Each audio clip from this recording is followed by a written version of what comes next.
Ja hem vist collir a mà amb una màquina, diguéssim, de barema en superintensiu. Ara només ens queda això, veure collir amb un paraigües i també amb una màquina que cull de terra. Doncs sí, es cull de terra, primer de tot. Això és una finca d'arbre centenari, arbre més tradicional amb un marc irregular 10x10, 12x12.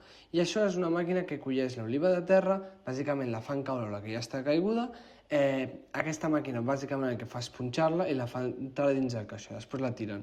Aquest és per oli llampant, que és un oli, diguéssim, més un cupatge, una cosa més refinada. I després anem a això, que és una cosa més típica, que són el tema del paraigües, que amb això ja és per fer un oli d'oliva virge o virge extra.